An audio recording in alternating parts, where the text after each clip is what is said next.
Again, some would argue that those are slightly longer-term structural changes that are long overdue, but we still need to make.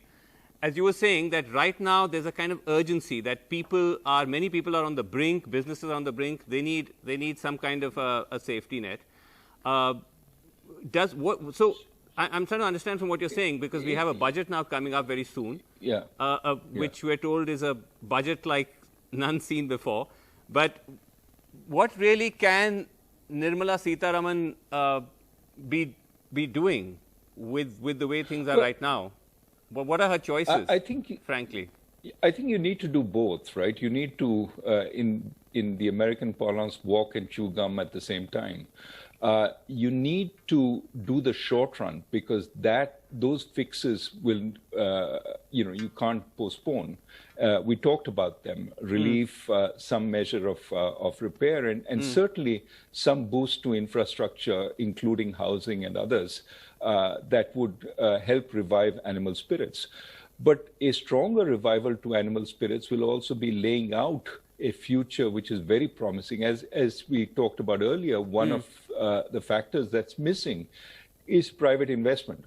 Right. Now, private investment wants medium-term certainty that things are going to get better and stay better, that the environment for doing business will be positive. Right. And so one of the things the government has to do is reflect on what is it that is keeping private business from believing in a strong environment, what is keeping foreign investors from believing there is a strong environment. Often they're the same, and work on those to create an environment where people sort of both see the short-run measures and also the long-run measures and become much more optimistic about the future. So listen, you've been in a sense in government when you were RBI governor. When you look at the way that the government is sort of handling everything, right now, do you see them working to a plan? Do you see some kind of design or not? Well, I think what is a little fuzzy. I mean, I certainly think the government always works hard and is working to some kind of end. What is fuzzy is what that overall sort of architecture or plan is, right? At some level, we say we want foreign investors in. Right. And then we continue disputing at every forum we can the Vodafone settlement, et cetera, even though we've agreed to various forms of arbitration and they go against us. Right.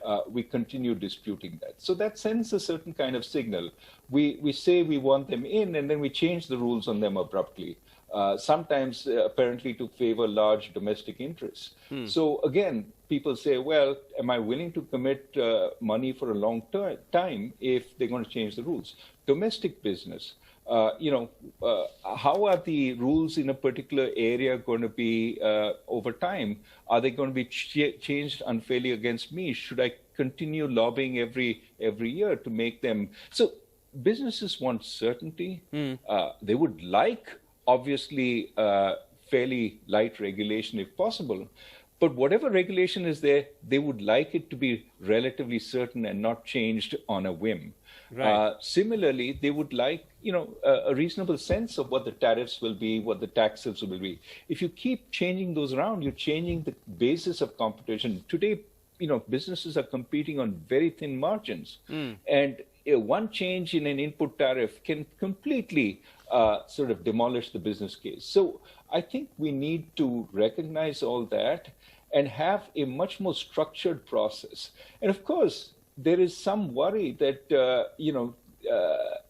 sometimes big policies are decided without consultation, in back rooms, and then come out and they create, major disruptions. So it is quite important to establish, fairly clear processes of consultation.